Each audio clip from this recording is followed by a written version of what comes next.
4 PM news network में दोस्तों आपका स्वागत है। मैं हूं आपके साथ राशिद जहीर। $12 बिलियन का सोना बेच दिया गया है भारत सरकार के माध्यम से। अमेरिका का अखबार ब्लूमबर्ग इस बात को रिपोर्ट करता है।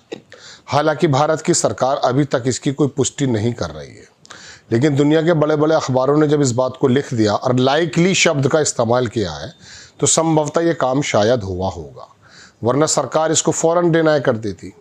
$12 बिलियन का किस प्रकार से सोना बेच दिया गया है, बैंक ऑफ इंग्लैंड से बेचा गया है, यहाँ से बेचा गया है, तमाम चीज़ें उभरती हैं। और जब सोने बेचने की बात आती है तो चंद्रशेखर की सरकार भी याद आ जाती है। दरअसल दोस्तों, जिस प्रकार से आज की स्थिति है, केजरीवाल ने भी इस पर आवाज़ उठाई है। स्वामी जो उनके जो बाकायदा क्रिटिसाइज़ करते हैं, वो भी सुब्रमण्यम, वो भी क्रिटिसाइज़ कर रहे हैं। ये किस तरह से देखा जा सकता है? जाहिर सी बात है, इतना बड़ा क्राइसिस जब ईरान के और अमेरिका के और हॉर्मुज़ के बीच में चल रहा है तो जाहिर सी बात है हमारा 85-87% तेल जो है वो गल्फ़ मुल्कों से आता है, GCC से आता है। वो रास्ता अगर बंद है तो जाहिर है कि ये वाला क्राइसिस उभरना था। लेकिन मैं आपके सामने ये रोने नहीं आया कि साहब हमने सोना बेच दिया है। मैं तो आपको बता रहा हूँ, बहुत छोटी सी अमाउंट है ये। जहाँ 800 टन से ज़्यादा हमारे पास सोना है, कुछ टन अगर बेच दिया गया है तो हो हल्ला करने की ज़रूरत नहीं है। ख़रीदा भी गया था, लेकिन उसके बावजूद भी सोना बेचने से बेहतर कुछ और भी हो सकता था, क्योंकि ये सबसे लास्ट मूव कहा जाता है सोने को बेचना।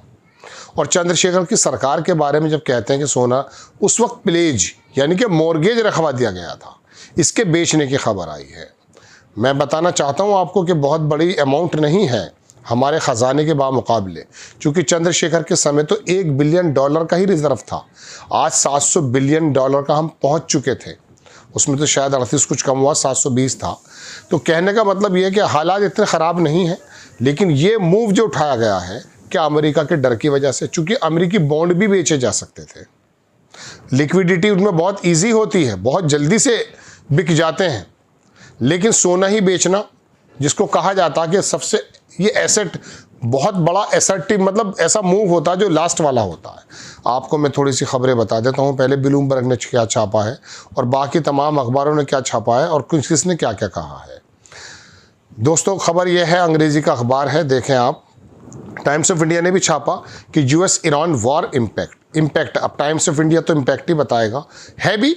RBI लाइकली शब्द इस्तेमाल हुआ तो मुझे बहुत सावधानी से बात बतानी पड़ रही है। Sold 12 billion gold reserve to shield foreign currency asset. हमारा जो रुपया कमज़ोर हो रहा है उसको मजबूती दिलाने के लिए, चूँकि डॉलर में हमें पे करना पड़ता है, तो जाहिर सी बात है हमारे पास डॉलर की कमी होगी। इस वजह से उन्होंने कहा मजबूत रुपया रहेगा तो डॉलर अच्छा रहेगा। तो ये वाली बात मैंने आपको खबर दिखा दी। अब इसके अंदर क्या क्या है, मैं थोड़ा सा आपको, पहले अखबार हिंदी की भी है। मुद्रा भंडार बचाने के लिए RBI ने सोना बेचा। नई दिल्ली, ब्लूमबर्ग इकोनॉमिक्स की रिपोर्ट में दावा किया गया है कि विदेशी मुद्रा भंडार को बचाने के लिए RBI ने $12 अरब करीब 1.14 यानी कि 1,14,000 करोड़ रुपए का सोना बेच दिया है। RBI ने इस पर अभी कोई टिप्पणी नहीं की है। रिपोर्ट के मुताबिक RBI ने 22 मई को समाप्त हुए 2 हफ्तों के भीतर सोना बेचा है। हालांकि इस अवधि के दौरान RBI ने $7.5 अरब का विदेशी मुद्रा परिसंपत्तियां भी खरीदी हैं। ये आकलन सार्वजनिक रूप से उपलब्ध आंकड़ों के विश्लेषण पर आधारित है। मार्च के अंत तक RBI के पास 880 मीट्रिक टन सोना था। इसमें से 77% घरेलू तिजोरी में रखा गया था। माना जा रहा था कि हॉर्मुज़ जलमार्ग के व्यवधान के कारण भारत का आयात बिल बढ़ गया है। दुनिया का तीसरा सबसे बड़ा तेल आयातक होने के कारण भारत को कच्चे तेल के लिए अधिक विदेशी मुद्रा खर्च करनी पड़ रही है। इससे रुपए और विदेशी मुद्रा भंडार पर दबाव बढ़ा है। ये है। अब इसमें केजरीवाल साहब क्या कह रहे हैं, वो क्या कह रहे हैं, वो थोड़ा सा देख लेंगे आप। इसमें केजरीवाल ने भी कुछ लिखा था, मैंने स्क्रीनशॉट तो उसका लिया था। अगर ये देखें आप, केजरीवाल साहब लिखते हैं कि इज़ दिस न्यूज़ ट्रू, क्या ये न्यूज़ सही है? Is the country gold being sold, क्या कंट्री जो है गोल्ड को बेच रही है? Has the government become to bankrupt, क्या ये बैंकरप्ट हो चुकी है गवर्नमेंट सरकार? Last 76 years, there have been many such occasion when the country was in difficult situation.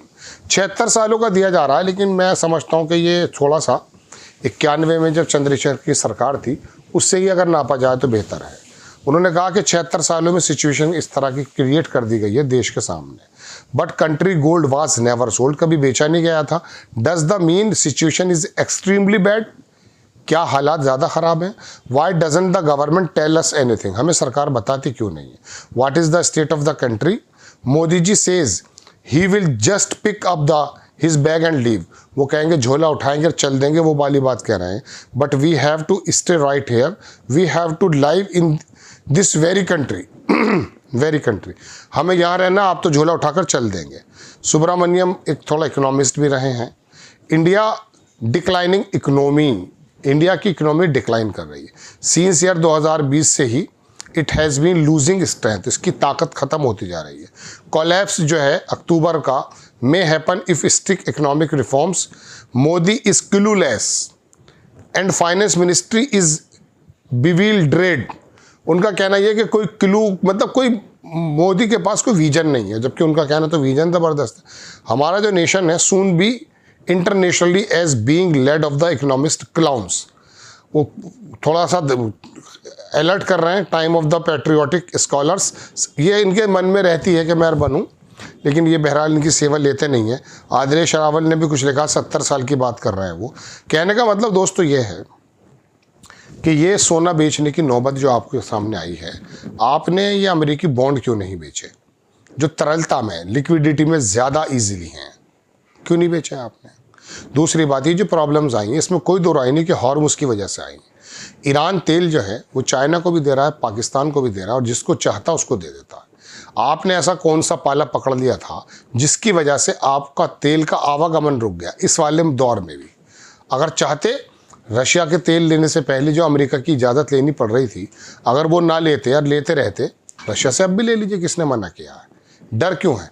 क्योंकि सबसे ज़्यादा पैसा जो डॉलर्स के रूप में जा रहा है वो एक्चुअली ऑयल के ऊपर तो जा रहा है। 85% के करीब हम अब जो है ऑयल को है हमारी ज़रूरतों का बाहर से लेते हैं हम लोग। तो अगर आप रशिया की सस्ते ऑयल को पहले ले लेते जो अब नहीं मिल रहा था, इजाज़त वहाँ से फर्रा आता है, लेटर आता है, परमिशन आती है, आप तेल लाना शुरू करते हैं, कम कर देते हैं, फिर उनके नाराज़ होने के बाद एकदम तो बंद नहीं हुआ करता। तो दोस्तों ये हालात हैं आपके सामने। अमेरिका के डर की वजह से रशिया से तेल लेना बंद किया, ईरान के धड़े में हम खड़े नहीं हुए, वरना न्यूट्रल होकर के हम दोनों की बात कर सकते थे। ओमान जैसा मुल्क एक तरफ ईरान के साथ नज़र आता है, एक तरफ अमेरिका के साथ नज़र आता है।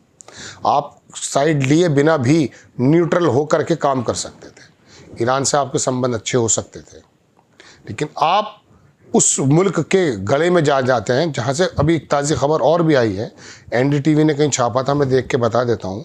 ये चूँकि अमेरिका का जिक्र आया है तो इसलिए मुझे याद भी आ गया। एक पत्रकार लिख रहे थे कि 60 देशों को उसने दोबारा से कहीं कुछ जो है, मैं देख के बता देता हूँ एग्जैक्टली, मैं इस समय मुझे देखिए, अमेरिका ने भारत समेत 60 देशों पर एक्स्ट्रा टैरिफ लगाया। कितना गिरेंगे हम जा करके? जय हिंद।